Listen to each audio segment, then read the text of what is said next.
Welcome to the Sandersonian Institute of Cosmere Studies, where there's always another secret.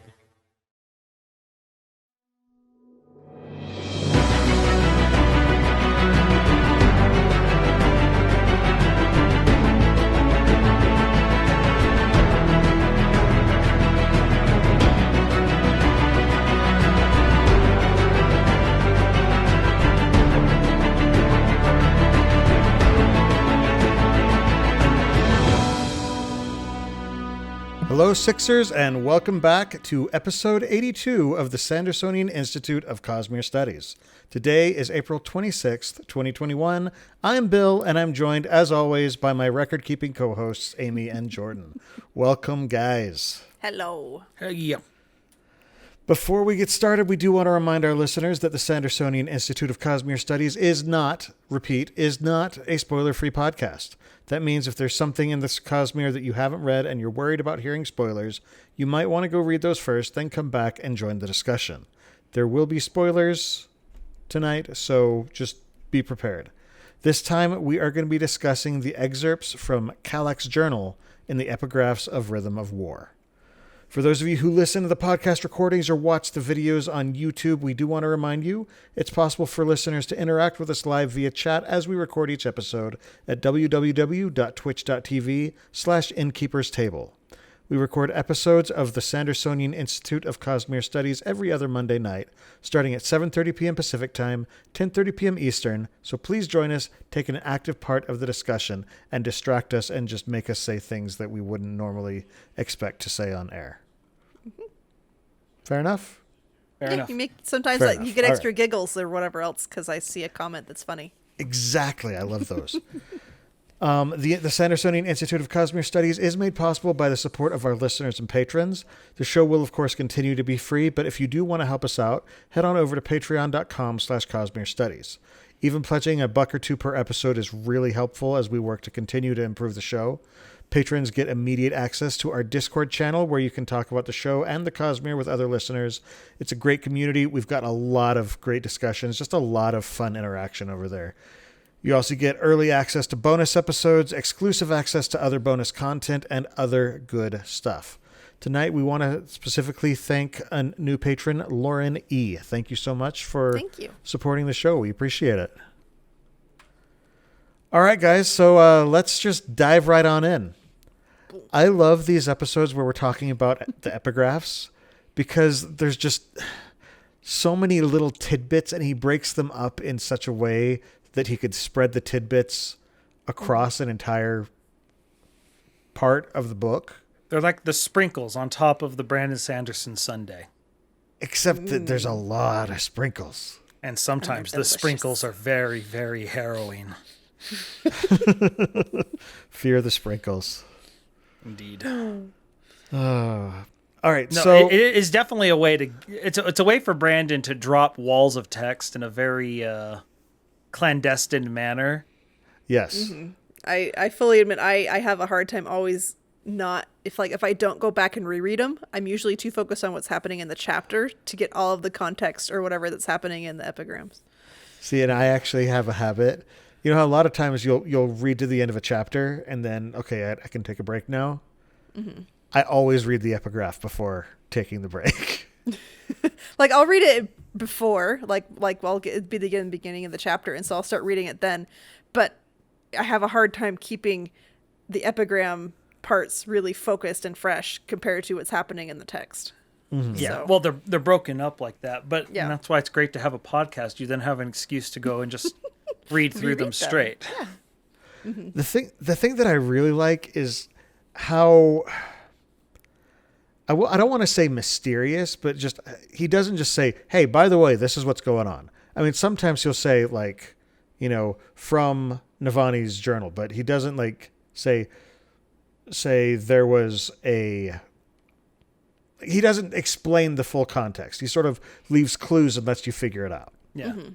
And it depends upon the epigraphs, because like you compare the ones in Mistborn where we don't even know who's talking. Oh yeah. Well, in this one, we don't know who's talking at first. No. In many of them, we don't know who's talking at first. And I thought we did with the L ones. I thought they introduced themselves. Yeah, it says we didn't know who L was. Musings of L, the 10. But we don't know who L is. Yeah, but we don't know that part. So. Yeah, at that point, the only reference to L we had was in one of the Navani and Raboniel things. That's right. That was the only time the name had been dropped at that point. The reason I like that, though, is it feels like it's not spoon-fed to us. He gives us the information that we need to figure it out for ourselves. Mm-hmm. And it's sort of like Jordan and I, outside of the show, we've had a couple of conversations about various animated shows that we've watched that we've appreciated because it doesn't feel like it's talking down to the kids. It just, it treats them as though they can understand this rather than just sort of dumbing it down. And I feel like this is kind of the same mindset that Brandon's got. He's like, I don't need to spell it out for them. I'll leave them context clues and they can figure it out. Yeah. Well, and then the other thing, it's interesting because almost always these journals are either being written far in the past or far in the future. Or not far in the future, but ahead of where the story actually is. And so a lot of times it's a great way for Brandon to sort of put bits and pieces that would normally be walls of text that are bad for the flow of a story, but by piecemealing it and by stretching it out over a full section. He's making it so that you're sort of starting to get into the mystery of it, and then by the end of it, you're sitting there, you're seeing how it all flows together right at the end. Right. Well, and this one is kind of an exception to that. Sorry, Amy, you were saying? Oh, I just said sometimes it can end up being a little more ominous in the fact that like the tidbits will just be enough and you're like, uh-oh. It's like almost the bum bum, like the steps that like coming closer and closer to the door, but in text form. And so it's sometimes kind of fun that way because it can help build the tension quite a bit with some of them. Not exactly as much with these ones, but with some of the other, I know there have been other epigraphs where it's built the tension a lot more and you're like, oh no, I do not want that to happen, even though I know it's going to since you're referring to it. But it's like the children's book, there's a monster at the end of this book. He's just like, no, don't turn the page, there's a monster coming, don't turn the page. What are you doing? What's wrong with you? But yeah, this one is an exception to that rule. It's not far in the past, it's not far in the future. This is actually the journal that he's writing kind of as events are unfolding. Because this is also, I can't remember, is it revealed that he's Kalak before we get to this section? It is, isn't it? I thought so. I think it is. The judge is Kalak. Yeah. And so I think it is, yeah. But we still don't really know exactly what's going on until we start figuring out, just again from context. Oh, okay, this is him. And I love that sort of air of mystery that comes with it.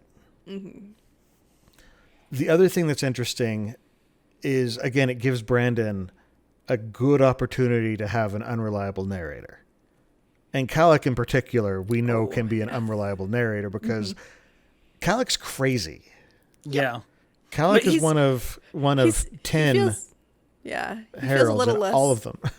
Sorry, we keep cutting each other off. I was just going to say he feels a little less like malicious than Ishar and stuff. Oh, yes. But he's still not someone I'd want to rely on. Yeah. Well, it seems so far at least, all the heralds have sort of gone mad in different ways, and it's showing in different ways. Shalash is going about, she's still a very capable person. Yes. Going around, but she has this need that this only obsession. It's almost the way I saw an interview, it was like the way a kleptomaniac was like describing their need to steal something, how they just need to, but hers is with destroying the images of herself. Yeah. See, and it almost feels more like obsessive compulsive disorder. Yeah. Where her compulsion is to destroy any images of herself. Yeah. The way Kalek is, it's interesting because he'll freak out and panic, and then when he regains his composure, he sort of acts like it didn't happen at all. And everything Brandon has done so far in these books, it mirrors some sort of real life, the mental issues or disorder or whatever. But like obviously to a way different extreme to where it's like, if you like just calling what Shallan has, dissociative identity would just be like, with a magic flavor. Yeah. And what he feels to me like someone who has some severe anxiety due to the millennia of torture, some sort of PTSD even, but as soon as he can regain his composure, it's almost like he's trying to self-normalize he doesn't want to freak out that he's that he freaked out. Mm-hmm. Yeah. And he's very open about his issues, whereas Jezrien was, drowning himself in alcohol to forget his problems. And it's kind of interesting to see one of them that's doesn't seem in denial like Ishar and Nail are. Right. Yeah. All right, so let's take a look at what he writes.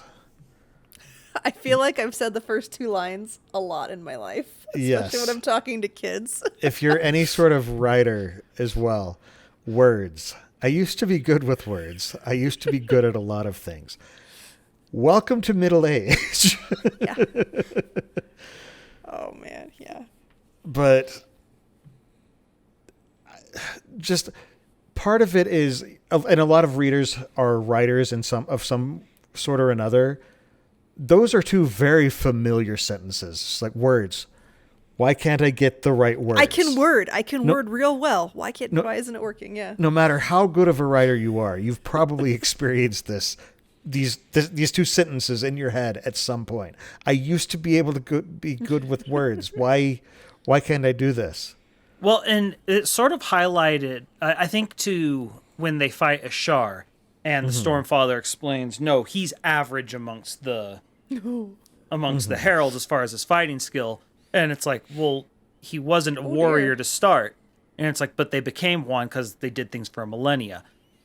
And that's something that Brandon that's a theme that Brandon's taken with a bunch of things. Well, and I think with the heralds as well, I get the impression that Kalik was not, maybe not a good leader to start, but after desolation after desolation after desolation of having to teach people to recast bronze and lead them in fights, I'm willing to bet he became a very capable leader, a good speaker, good teacher type of thing.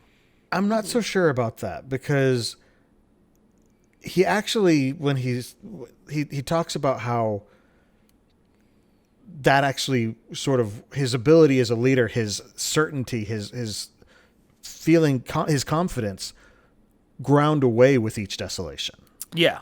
Because you would see each failure as it still came around and around and around. The thing is, it's just you still had a lot of practice in the early phases.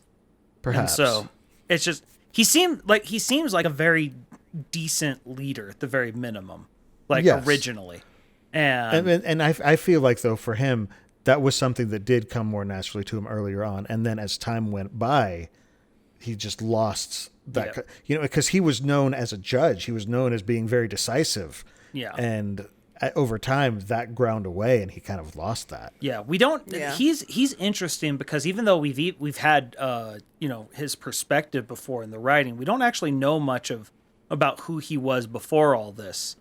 All we know is that he was the one who taught them how to cast bronze, and that he's called the Herald of the Almighty, which is very vague, but it makes it sound like he was the most honorable, I would assume. If he's going to be the judge, is that specific to him, or is that? Yeah, this Herald of the Almighty was his title.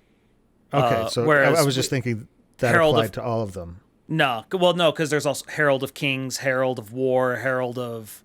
Okay. And they're like specific to each one in the Vorinism iconography. Not iconography, but whatever. Their lore. And his is one of the ones we know. And it says Herald of the Almighty, which is kind of vague. And so for someone for whom we've actually had a lot of interaction with, more so than I think any of the other heralds. Probably the most on-screen action. Yeah, because I mean, At this point, us specifically. Yes, as readers. Over the course of part 4, probably, we got a good chunk with Ash and Taln at the end of Oathbringer. But, we've at least had perspectives from them. By the time the trial's over, he's probably the one we've gotten the most. Yeah, and Nail, we've gotten a good chunk with Nail. Yeah, Nail. I forgot about Nail. Yeah. But he's the one that, you'd think we'd know the most about, but we actually don't know that much about who he was before. Mm-hmm. It's kind of interesting. But he's one of only 3 who we've actually gotten perspectives from. Yeah. Because there was him, there was Ash, and there was Tom. And of those 3, he's the only one who's not getting his own book. Mm. Well, and he's also the one we started with. He was the very first perspective we ever got. Yes, oh, that's true, yeah. No, I forgot about that before we just started this. I did too. No. He goes on, there was a time when others would approach me for help with a problem, a time when I was decisive, capable, even authoritative. Such skills, like my home itself, are now lost to time, weathered away, crushed to dust, and scattered to the ends of the Cosmere. I am a barren tree of a human being. I am the hollow that once was a mighty peak. He mentions the Cosmere, but other scholars on Roshar have mentioned the Cosmere. It's almost just their term for universe. It feels like.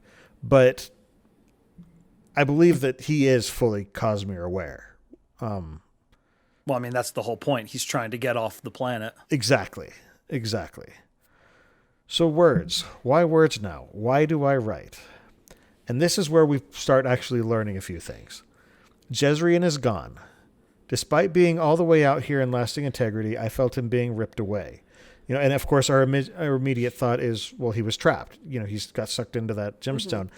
And he immediately just says, no. The Oath Pact was broken already, but the connection remained. Each of us can sense the others to an extent, and with further investigation, I know the truth of what happened to him. It felt like death at first, and I think that is what it ultimately became. So, of course, he's referring to what he who must not be named did at the end of Oathbringer. He who does not deserve to have a name. Exactly. Yeah. And unfortunately has at least 2 already. Oh, sheesh, yeah. But for those who I'm talking about Moesh. And is that who you were talking about? Yeah, shut up, you. That guy. Yeah. No, I love, just before he starts going into it, I love words. Why words now? Because it's very much a concept of, I've had all this time where I could have written. Why do I finally choose to do so? Yes. Yeah. And it's interesting because we can tell that, at least him, he thought that this was all over. Because that's the whole reason why he's trying to get off Roshar. Trying to get out, he thinks they've lost. And so now he's actually helping. And I don't think he's suddenly become an optimist, Yeah. But I think it's a little bit of a mix of, he now has a little bit of hope that maybe there's a chance that they can fix this. But more importantly, he's backed into a corner and now he really kind of has no choice. Yeah, he has to do something to help, kind of. Right. The singers first put Jezrien into a gemstone. They think they're clever, discovering they can trap us in those. It only took them 7,000 years. So he's a little snarky, we can already tell. Oh, yeah. There's a little bit of snark there. But then it hits them. Oh, Father, 7,000 years. So and just suddenly you can feel the weight of those millennia just pressing on him. So, couple things there. One, this is sort of exactly what Raboniel was talking about with why she was admiring the humans and all of their little inventions. That they just have a perspective that they don't have. That they're very set in their ways and they don't discover the way that these much shorter lived beings tend to come up with. Right. But the other thing is, oh, Father. Like, that's not a... We've heard Stormfather a lot, but he just says plain Father. Well, what's the name of the group that he leads? Sons of Honor. Yeah. And it's interesting that... Oh. It's just a very interesting thing that I didn't notice the first time when I was listening to this. I hadn't either. There's just the fact that he says part of that father. Part of that is because it's so easy. People use the name Stormfather so much. He's probably not talking about the Stormfather. No. Well, in fact, there's a couple. I think somewhere around there, they think Kelek is the Stormfather. Right. There are several Vorin kingdoms who consider him to be they conflate him with the Stormfather. Which is interesting. Again, Herald of the Almighty. And they conflate him with the Stormfather. You wonder what that's... I wonder what that's about. It's possible it's the same, the Almighty / Stormfather. They're kind of combining the two. Maybe. Yeah. So Picket95 in chat asks, it says he can't be a child of mortal Tanavast, right? Way too much time difference. So yes, there is way too much time difference, but the thing that does bring to mind, and hearing him use the term father and then the term Sons of Honor, there's somebody else who has been called Child of Tanavast. Or Son of Tanavast. Yeah. That's Kaladin. Oh, he was distinctly referred to as Son of Tanavast, not just Son of Honor. Are you wondering if it's just like genealogical, like going down, and that there were children way back when, and these are just descendants of them? I think it's more of an adoption situation.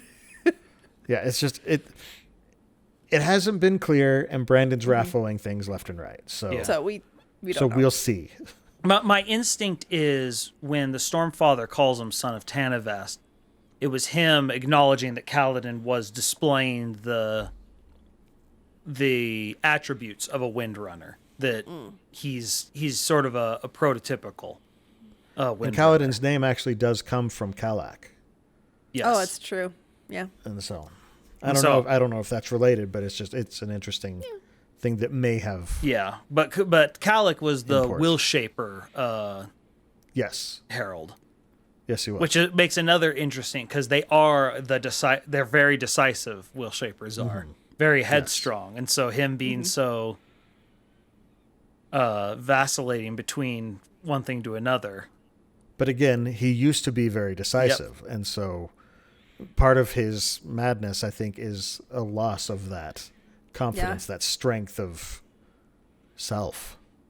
Yeah. Well, and I think part of it's also a mental defense. You sort of they've been hurt so much, they sort of retreat into the opposite of who they actually are. No, that's exactly how anxiety works. Yeah. It's just, it's sort of a fear of, it can be a fear of failure. And so it's like, I can't be that person. So I'm just going to, I'm not even going to try to be that person. Yeah. Well, because, you look at Jezrien, and Jezrien was the Herald of Kings. And he just became just a lush out in the street, just the lowest form of commoner.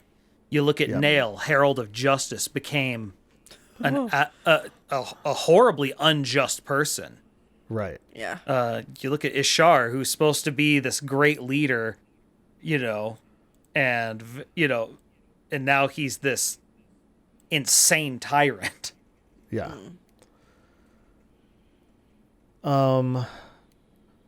Moving forward, I remember so few of those centuries. I am a blur, a smear on the page.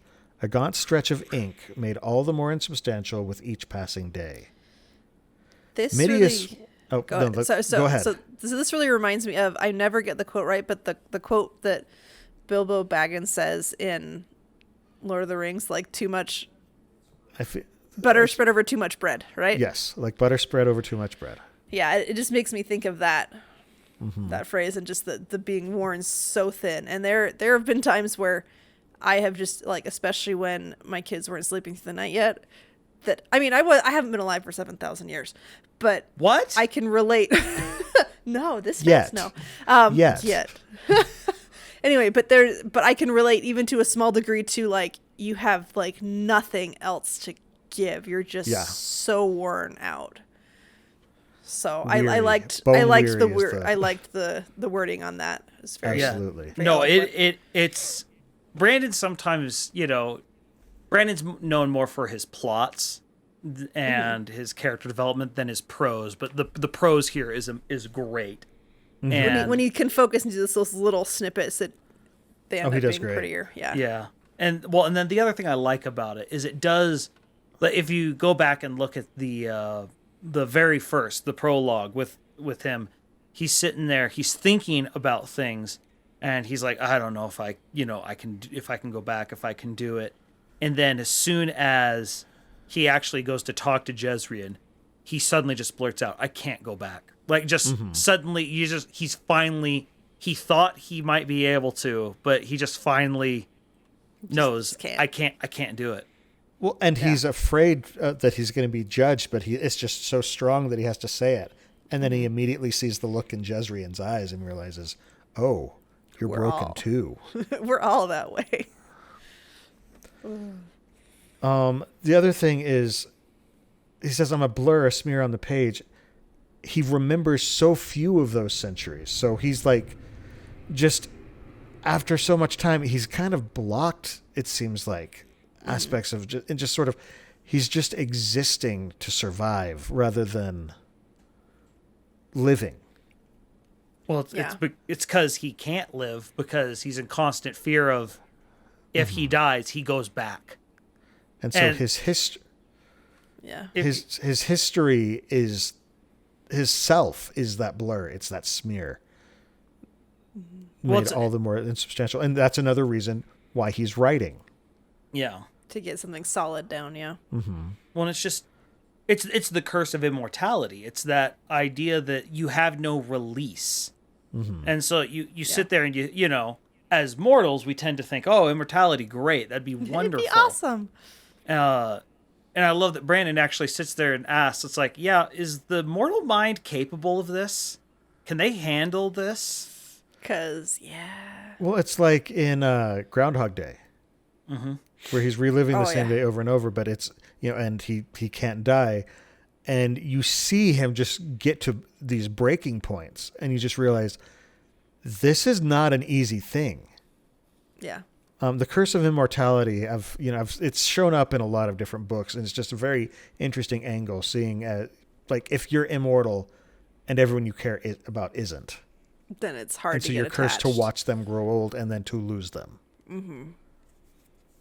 Well, and then also the fact that it wasn't just he lived an immortal existence. Mm-hmm. It was a constant cycle of, when he's alive, it's constant war, and when it's death, it's constant torture. There's no rest there. There's no off days. Yeah, that would, oof, that'd be terrible. Yeah. Okay, so this line. Midius once told me we could use investiture to enhance our minds, our memories, so we wouldn't forget so much. Ooh. Midius. This makes me think of the epilogue. You know who Midius is? Yes. Hoid. Midius is the original name of Hoid. This was the name that he went by in and this isn't canon yet. It's it's unpublished, but in The Lyre of Partenell, this is the name that he went by. This is the name that Ash also referred to him when she saw the picture, and she was like, "Why is Midius carrying around a picture of pictures of us?" Wait, but I thought the other shards call him Cephandrius. Cephandrius, yes. Yeah. But and that's one of his earliest names. But like I said, Midius is the name that he went by in The Lyre of Partenell, a.k.a. the first book of Dragonsteel, Hoid's origin story.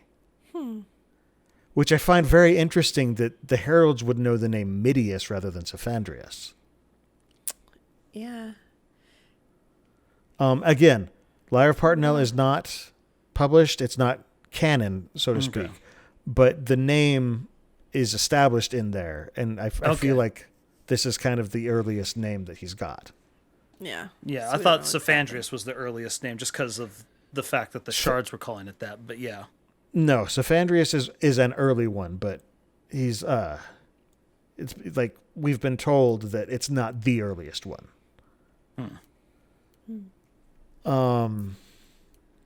But we know Hoyd's been messing with ways to store memories so he doesn't go insane.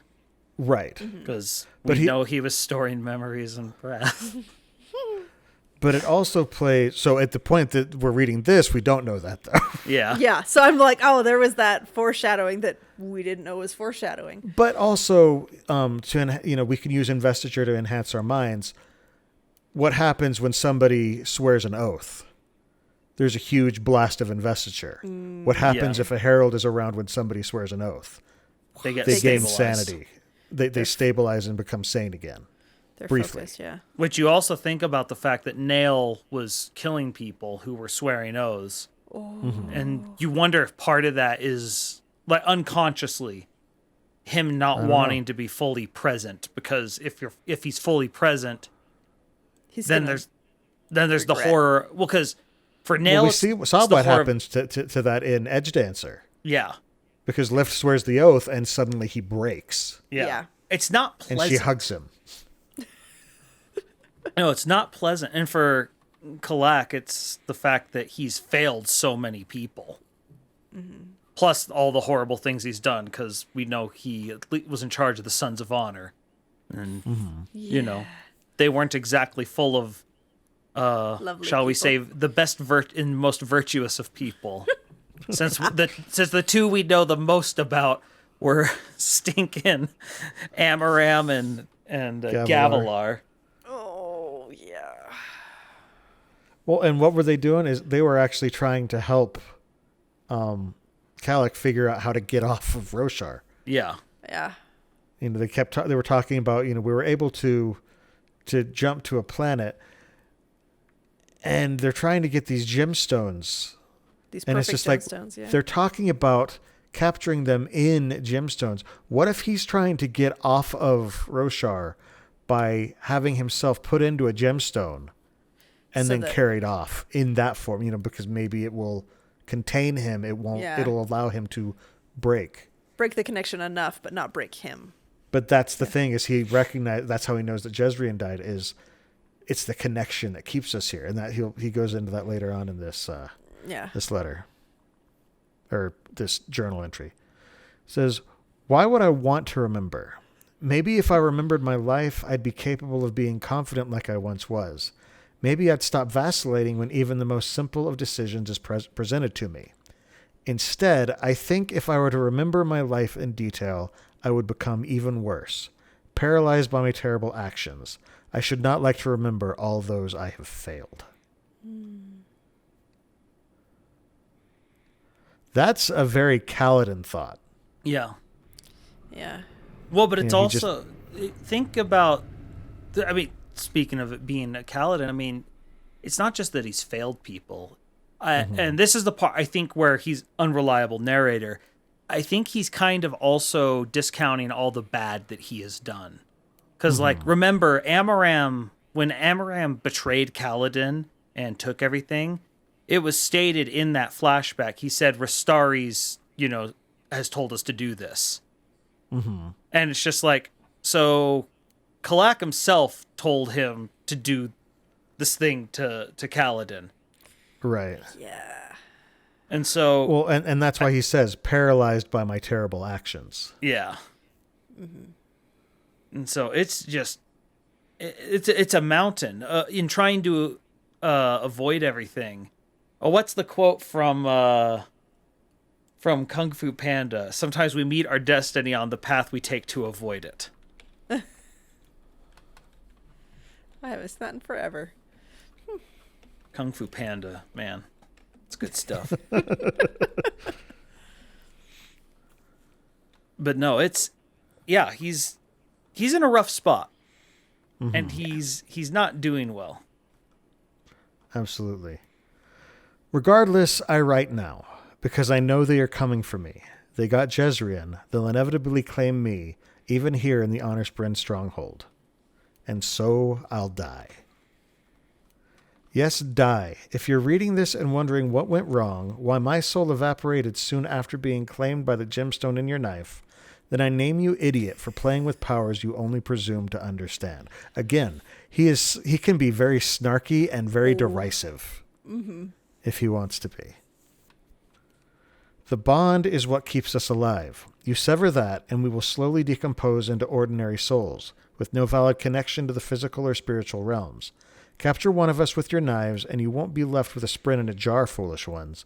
You'll be left with a being that eventually fades away into the beyond.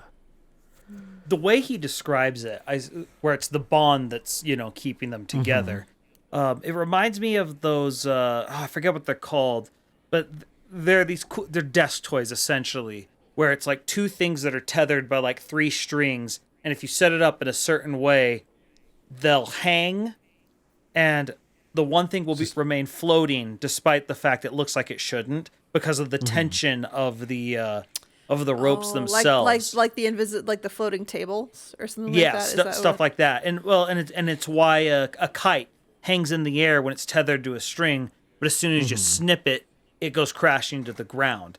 They need the tension of this, in this case, a literal bond, to keep them there. And without it, they just... I love how he refers to it as evaporating. Yeah. Yep. Yeah, it's very interesting, just this concept. Because, I thought Jezreel was in a gem the entire time. Yeah, I was hoping, and not so much. And then he says, I felt it happen to Jezreel. You think you captured him, but our god is splintered, our oath pact severed. He faded over the weeks and is gone now, beyond your touch at long last. Okay, this is where we do have an unreliable narrator. Because Brandon has said the oath pact isn't as broken as they think it is. He thinks the oath pact is severed. But when Dalinar reached out and touched Nail, when Nail attacked them while they were standing on the floating platform with the mink, he saw bonds. Yep. He saw the bonds. One was broken, 8 were dimming, and 1 was still bright and strong. Now, I suspect that bright and strong one is Town, and because he's held on to the Oath Pact for the past several thousand years while the others let go. Yeah. I'm guessing the broken one is probably Jezreel. Yeah, that would make sense. And then the 8 faded ones are the other 8. Are the other 8. Rangers, yeah. No, Jordan went and got a book. Yeah. No, just keep going. Nothing. Don't worry about it. Yeah, you think you have him, but our god is splintered. He is beyond your touch at long last. I should welcome the same. I do not. I fear you. I like this contrast because he's terrified, he's exhausted, he's weary, and he feels like, he should want rest, but the thought of it absolutely terrifies scary, him. because he doesn't really have probably any experience with that, because so much of his existence has been terror and war and torture and everything. Right. Yeah. So you were talking about how it's not as severed as they think it is, and I was just remembering because I reread the prologue to Way of Kings, and there was just this moment as Jezreel and Kalek were talking. Where was that? I had it over here. Here we are. Jezreel walked back to the Ring of Swords. His own blade formed in his hands from mist wet with condensation. It has been decided, Kalek. We will go our ways, and we will not seek out one another. Our blades must be left. The oath pact ends now. And then he says, we chose this burden willingly. We can choose to drop it if we wish. Not quite, man. And it's like, you're on a planet where oaths don't work like that. Yeah, it's not how it works. The other thing I find interesting about that is, again, we go our separate ways. They're not going to contact each other again. And then who do we see? We see Kalak and Nail together talking to Gavilar. Yep. It sounds Brandon very likes similar. Brandon likes these oaths between powerful groups of people to never interact, and then they do anyway. They hang out anyway. Well, yeah, specifically that day, like how many heralds have we confirmed were there already? Because we know Ash was there. Jezreel we know Jezreel was there. We know Nail was there. Nail there. So there's a minimum 4. There's heavy implication from some of the speculation people have done, and this is probably a future episode that we'll tackle. That one of I can't remember which one of the female heralds, one of the ones we haven't seen, right? Was the assassin? That Yasna was talking about. They think it's whichever one was the healer, the one that teaches all the surgeons. Is it P? Something with a P? Speaking of going in the corrupted version of... yeah, and that's why they think it's the healer. Right. It's the opposite. Going from one who heals to one who kills. Indeed. That's one of the theories. Mm-hmm. But there's also... there's also a theory that, can't remember, one of the mad people they think also might be her as well. I can't remember the specifics. Someone did some work on it, and I was eating it up because it was just, juicy. It's not Pylea, is it? Pylea? I don't know. She's essence, pulp, attributes learned, and giving. Poly. Anyway, there's an I in front of it, so it throws. There's like three of them we don't really know much about. But there's also Batar. Yeah, Batar. She's Kalaya, wisdom and care. There's a Vedev. Is that one? There's one that starts with a V. That much I know. Videl. Okay. Oh, she's healing. Okay, she's the healing one. Mm-hmm. Edge dancer. That was the theory. Okay. Nevertheless, I'm writing answers for you here because something glimmers deep within me, a fragment of a memory of what I once was. So it sounds like he's writing this basically to whoever kills him. Yeah, because I thought it's been a minute, Swanson. but no. I'm wondering. So when Shalon went in there, wasn't he writing or something, or at a desk or a table? I could have sworn. I think so. Or did he walk in? Because I'm wondering if this is what he was writing. I think it was. Well, so there's a question here. Did Shalon swear a truth, I guess is how you'd say that. I don't know. When she admitted that she had killed her first shard blade. Shalon's all sorts of messed up. Because exactly. now there are 2 cryptics. Yeah. She has 2 cryptics. And so it's something that people have pointed out, like, that seems like a pretty heavy truth that Shalon needed to come clean on. And this could be another example, if that was an example of her swearing a truth that, or speaking a truth, I guess, is anyway, in a more formal fashion, then it might be an example of this helping him be more stable. Mm-hmm. Oh, but it's hard to know because at the same time she had 3 other people there, and she was in Formless, and one of her personalities got resorbed, and so it's hard to know exactly because I don't remember it being clear. No, nothing's clear with Shalon. Yeah, clear as mud. Nothing's clear with Brandon. He ties up a loose end and then snips 3 more loose. The one thing I'm certain of is that he has a chicken. Who has a chicken? Brandon. We've seen the chicken. Yes. Yeah. He has a dragon. Indeed. I was there when Ba'ado Mishram was captured. I know the truth of the Radiance, the Recreants, and the Nail Spren. So that's a big, just sort of a little tease for us. I was there when Ba'ado Mishram was captured. Ba'ado Mishram, big deal. There's going to be something big, and we still just don't know what's going on with her. We know that her being in prison messed all sorts of stuff up. Yeah, it was mostly the listeners and stuff that it affected them. Yeah, well, she's unique as well with her name in that she's the only one with 2 hyphens. Yeah, I don't know that that's necessarily important. I think so. I'm gonna look for it. There's a word of Brandon that's very interesting when someone was pointing out something with the name. But keep going. Never mind. I found it. This was Luz Theron Telescope, who says, does Ba Auto Mishram mean child of the light of cultivation and honor? And Brandon said, Raffo, but you're doing a pretty good job of picking apart the linguistics of that. What? Well, What? But go repeat that name. Luz Theron Telescope. No, not the asker. The name. Children. Does it mean child of? The child of the light of cultivation and honor. Okay.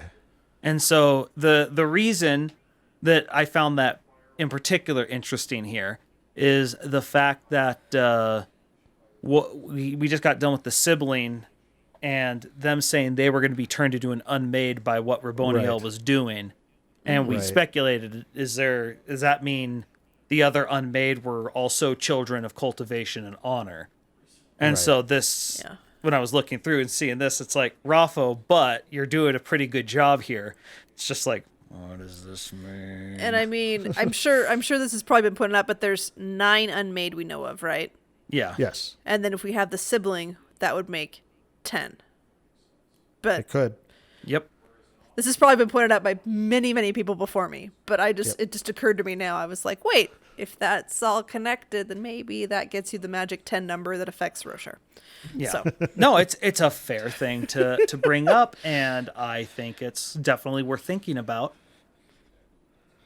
Yeah. But yeah. And what he says next ties in. He says, I tell you, I write it. You must release the captive unmade. She will not fade as I will. If you leave her as she is, she will remain imprisoned for eternity. As one who has suffered for so many centuries, as one whom it broke, please find Mishram and release her, not just for her own good, for the good of all Spren. For I believe that in confining her, we have caused a greater wound to Roshar than any ever realized. So, Baro Mishram, you're messing with our heads. So the lot of really interesting things here. One, how long ago was the false desolation? I want to say 2,500 years. Oh, I thought it was like 5,000, but I don't remember. I think the false desolation was 2,500. I'm not positive on that. But the point is, she's definitely been confined alone in a space long enough that she was called the Cunning One. She's probably going insane by now. So who knows what happens when someone releases her. But secondly, we know from the sibling that it was the capturing of Ba-Auto Mishram that caused the sibling to go catatonic, I guess is how you'd sort of define what happened to the sibling. About 2,000 years prior to the present day, or 2,500 years after Aharietiam. Okay. I just doubled it. And that's speculated based on some context clues that Jasna found in the in the drawers and stuff, and different things. In the visions. But yeah, it's but anyway, so it's interesting because one, we know she could give forms of power to the singers. Mm-hmm. She made the singers into regals. Yeah. So she has a way to connect to the first children of Roshar in a way we haven't seen anyone else be able to do, not on that scale, short of a god. Well, and also binding her turned those regals into slave form. Mm-hmm. Yeah, and that would have been one thing, but the fact that it also affected the sibling, it implies a level of connection that she's it's almost like she's one of these things, like she's a load-bearing pillar or something of the planet. That whatever lets her do that connection, you can't just you think it's like, oh, we're just gonna knock this one thing out and it'll cause this, but it turns it's almost like if you tried to cut out, like a cancer sometimes. The problem is it's connected to so much that you can't just rip it out, because there's other things that it'll affect, and you want the cure to be, it can't be worse than the disease itself. Yeah. Right. And so it's clear that she was connected to a lot more. It's implied that there were no Deadeyes before doing this to Otto Mishram. Correct. That she's somehow connected to Spren in a way that we don't understand. Yeah. And it's just, I don't know what she is, but all I know is she's important. I also find it interesting that he refers to her simply as Mishram. Yeah. Please find Mishram and release her. Mm-hmm. And if linguistically it is that, that concept of the light of the tower, child of the light of cultivation and honor. Yeah. Mm-hmm. Yeah. It'll be interesting. Well, and then there was a statement by Ulam somewhere that he talked about how she became a little god, but too little. I remember he said something like that to Venli. Finley? Yeah. It was. I'm not sure. Yeah, but it's just this issue. I do vaguely remember that. Yeah. Yeah, we don't know much, but we know she's important. But the thing I'm worried about is because the book ends with, but Shallan swore to Thadakar, we're gonna find Ba-Otto Mishram before you do, because it's clear that they want it for some purpose, and it seems to me that someone who's could combine, bind all the singers to herself might be useful in rewriting someone's connection, maybe in a way to let them get off. Yeah, that's true. Or for him, where they're trying to get Thadakar off world. What if she's able to do something like bind someone off world to connect them to Roshar so that they could get to Roshar or something like that? Yeah. Who knows? Like we have no clue the mechanics. We don't even know what she's doing, let alone the mechanics of it, right? But we know that Shallan has sworn that they're going to go find her before Thadakar, or before not Thadakar. I'm blanking on his name. Race, thank you. God. Race. Just blinked on the name. It was weird. But yeah, and so that's probably her. That's probably her and Adolin's Happy Fun Time extravaganza for book 5. But the question is, and the thing I'm concerned about with this of releasing her is just the fact that she's been alone for so long. I'm concerned about what mental state is she in when they bust her out. Well, and so is Kalak. He says, as one who has suffered for so many centuries, as one whom it broke, please find her and release her. Yeah. Not just for her own good, for the good of all Spren. Yeah. Oh man, guys, I love seriously the epigraphs.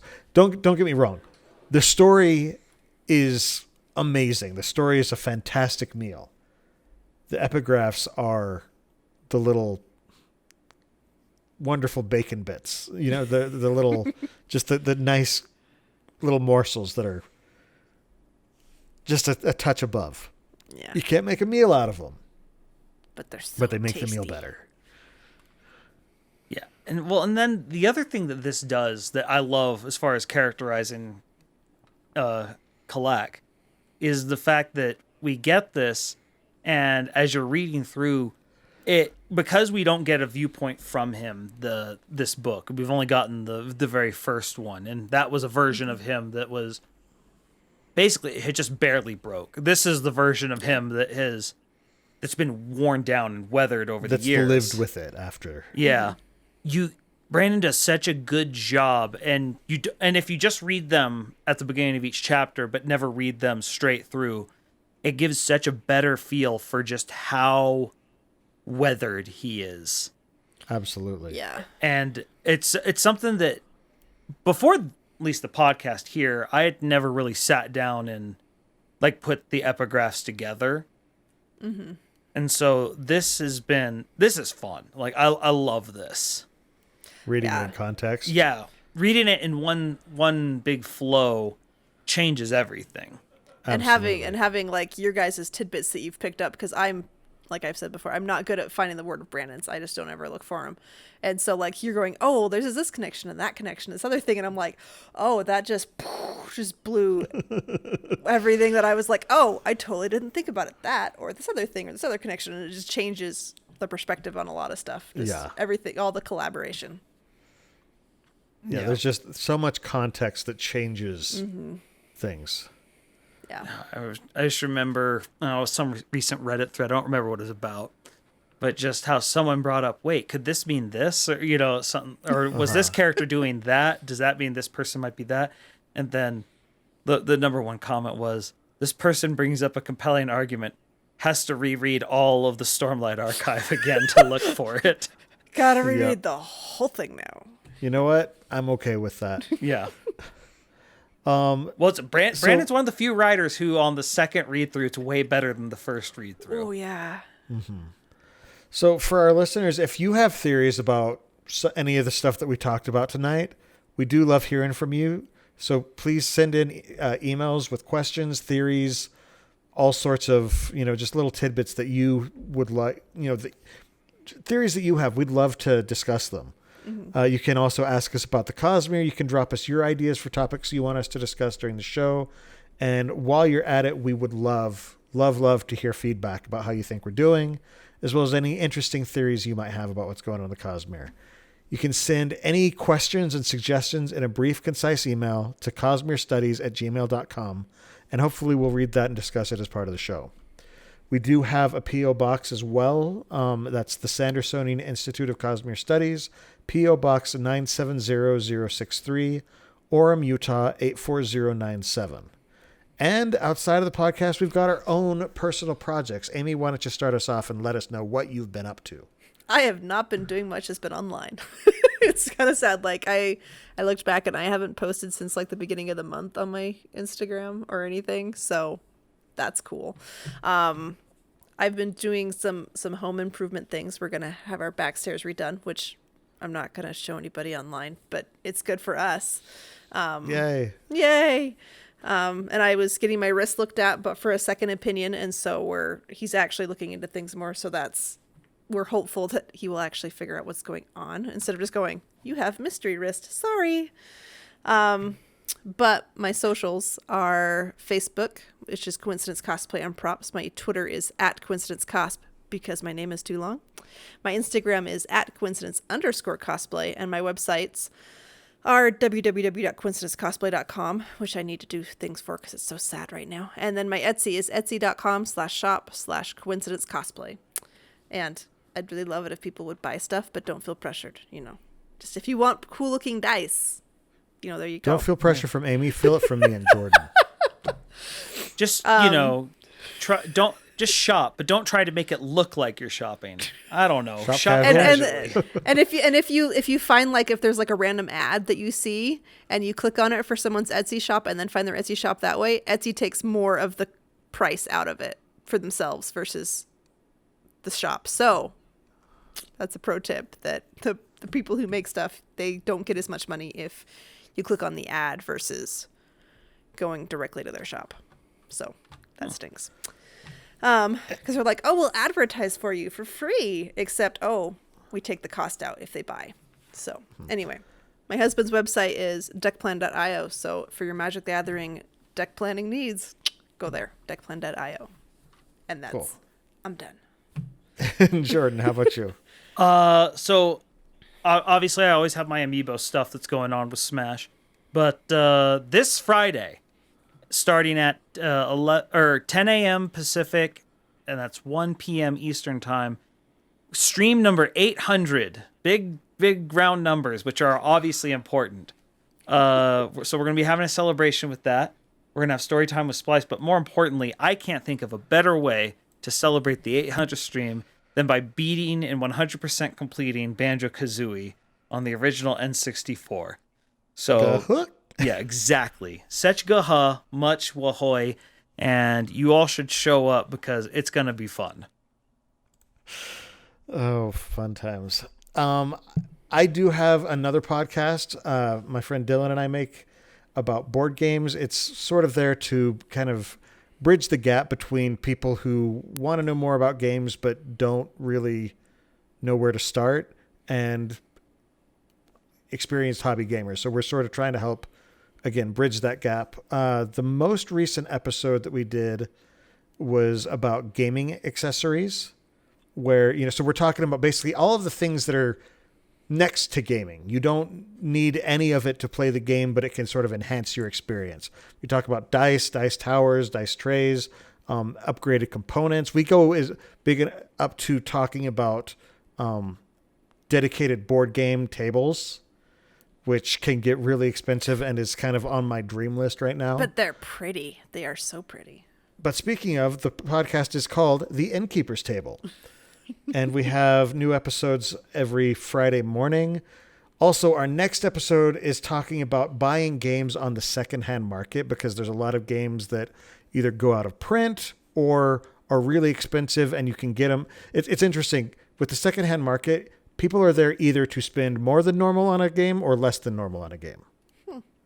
Basically, they're trying to avoid spending MSRP. So... I do have a bunch of reviews over on www.innkeeperstable.com, and occasionally I have in the past posted about games on Facebook, Twitter, and Instagram at Innkeeper's Table. It's been a while since I've done that. I really am hoping to get into it more, but I've been saying that for a long time. Hopefully that'll happen soon. For those of you who want to support the Sandersonian Institute of Cosmere Studies, but you can't become patrons just yet, we would love it if you'd let your friends know about the show. Just, tell them what you like and just let them know that it exists. And don't forget to subscribe to the podcast. Don't forget to like and subscribe on youtube.com/Cosmere Studies. And we would love a good review wherever you listen to it as well. Any final thoughts on Calic's journal? I like it.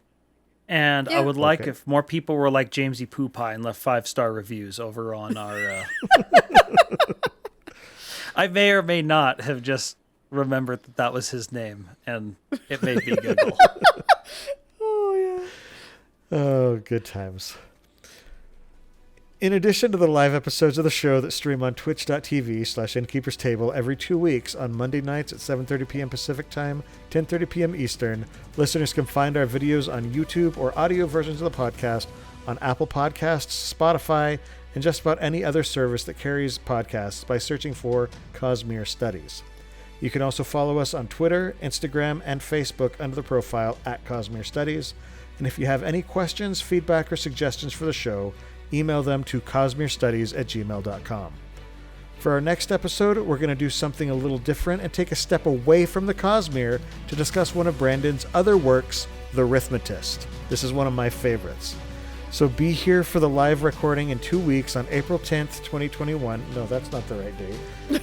May 10th, 2021 at 7:30 p.m. Pacific Time, 10:30 p.m. Eastern at www.twitch.tv/Innkeeper's Table. Until then, on behalf of Amy, Jordan, and myself, thanks for listening, and remember, there's always another secret.